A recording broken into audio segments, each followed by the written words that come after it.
Hi friends, ಎಲ್ರಿಗೂ ನಮಸ್ಕಾರ. ನಮ್ಮ ಚಾನಲ್ನ ಯಾರು ಸಬ್ಸ್ಕ್ರೈಬ್ ಮಾಡಿಲ್ಲ ಅಂದರೆ ದಯವಿಟ್ಟು ಸಬ್ಸ್ಕ್ರೈಬ್ ಮಾಡಿ, ಲೈಕ್ ಮಾಡಿ ಮತ್ತು ಶೇರ್ ಮಾಡಿ. ಮತ್ತು ಬಿಗ್ ಬಾಸ್ ಹೊಸ ಅಪ್ಡೇಟ್ ಏನು ಅಂದರೆ, ನಿನ್ನೆ ಒಂದು ಟಾಸ್ಕ್ ಕೊಟ್ಟಿದ್ದರು ಕಾವ್ಯ, ಧ್ರುವಂತ್ ಮತ್ತು ಅಶ್ವಿನಿ ಅವ್ರ ಮಧ್ಯ. ಟಾಸ್ಕ್ ಏನು ಅಂದರೆ, ಒಂದು 3 ಜನಕ್ಕೆ 3 ಬಕೆಟ್ ಕೊಟ್ಟಿರ್ತಾರೆ. ಆ ಬಕೆಟ್ಗೆ ಹಗ್ಗ ಕಟ್ಟಿ ಮೇಲಿಂದ ತೂಗು ಹಾಕಿರ್ತಾರೆ. ಈ ಕಡೆ ಬಂದು ಕೆಸರಿಂದ ಮಣ್ಣು ಹಾಕಿರ್ತಾರೆ. ಅದನ್ನು ಈ 4 ಜನ ಇರ್ತಾರಲ್ಲ ಸೋತಿರೋರು, ಗಿಲ್ಲಿ, ರಕ್ಷಿತಾ, ರಾಶಿಕಾ ಮತ್ತು ರಘು ಅವರು, ಆ ಕೆಸರನ್ನ ಮೈಗೆ ಮೆತ್ಕೊಂಬಂದು ಅಲ್ಲಿ ಮುಂದೆ ಒಂದು ಡಬ್ಬ ಇಟ್ಟಿರ್ತಾರೆ. ಆ ಡಬ್ಬದಲ್ಲಿ ಮಣ್ಣನ್ನು ತುಂಬಿಸ್ಬೇಕು.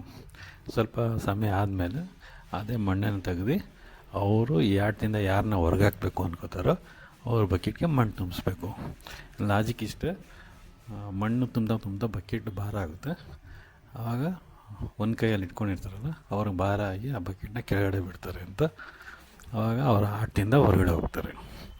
ಹೀಗೆ ಆಟ ನಡೆಯುತ್ತೆ. ಎಲ್ಲರೂ ಅಶ್ವಿನಿ ಮತ್ತು ಧ್ರುವನ್ನ ಟಾರ್ಗೆಟ್ ಮಾಡ್ತಾರೆ. ಅದರಲ್ಲಿ ಫಸ್ಟು ಅಶ್ವಿನಿ ಅವರು ಬಕೆಟ್ನ ಕೆಳಗಡೆ ಬಿಟ್ಟು ಔಟ್ ಆಗ್ತಾರೆ. ಸೆಕೆಂಡು ಧ್ರುವಂತವರು ಬಕೆಟ್ನ ಕೆಳಗಡೆ ಬಿಟ್ಟು ಅವರು ಔಟ್ ಆಗ್ತಾರೆ. ಈ ಟಾಸ್ಕಲ್ಲಿ ಕಾವ್ಯ ಅವ್ರ ಕೊನೆಗೆ ಗೆಲ್ತಾರೆ. ಎಲ್ಲರೂ ಅಶ್ವಿನಿ ಮತ್ತು ಧ್ರುವಂತವ್ರನ್ನೇ ಟಾರ್ಗೆಟ್ ಮಾಡ್ತಾರೆ, ಕಾವ್ಯವ್ರನ್ನ ಸೇಫ್ ಮಾಡ್ತಾರೆ. ಬಟ್ ಬಿಗ್ ಬಾಸ್ ಅವರು ಈ ಥರ ಟಾಸ್ಕನ್ನು ಯಾಕೆ ಕೊಡ್ತಾರೋ ಗೊತ್ತಿಲ್ಲ.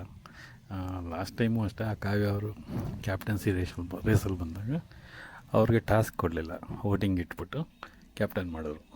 ಈ ಸಲನೂ ಅಷ್ಟೇ ಕಾವ್ಯನ ಟಾಸ್ಕಲ್ಲಿ ಗೆಲ್ಲಕ್ಕಾಗಲ್ಲ ಅಂತ ಗೊತ್ತು.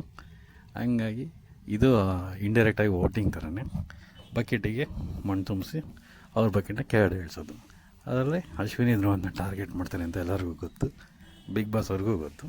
ಅದಕ್ಕೆ ಈ ಟಾಸ್ಕ್ನ ಇಟ್ಟಿದ್ದಾರೆ. ಹಂಗಾಗಿ ಕಾವ್ಯ ಇದರಲ್ಲೂ ಗೆಲ್ತಾರೆ. ಟಾಪ್ 6ಗೆ ಹೋಗೋದಕ್ಕೆ ಇವರು ಒಂದು ಸೆಲೆಕ್ಟ್ ಆಗ್ತಾರೆ, ಕಾವ್ಯ ಅವರು. ಈಗ ನೆಕ್ಸ್ಟು ರಘು ಮತ್ತು ರಾಶಿಕಾ ಅವ್ರ ನಡುವೆ ಒಂದು ಮ್ಯಾಚ್ ನಡೆಯುತ್ತೆ. ಮತ್ತು ಧ್ರುವಂತ್ ಮತ್ತು ಅಶ್ವಿನಿ ಮಧ್ಯೆ ಒಂದು ಮ್ಯಾಚ್ ನಡೆಯುತ್ತೆ. ಅದರಲ್ಲಿ ಯಾರು ಗೆಲ್ತಾರೆ ಅಂತ ನೆಕ್ಸ್ಟ್ ವೀಡಿಯೋದಲ್ಲಿ ಅಪ್ಡೇಟ್ ಮಾಡ್ತೀನಿ. Thank you very much.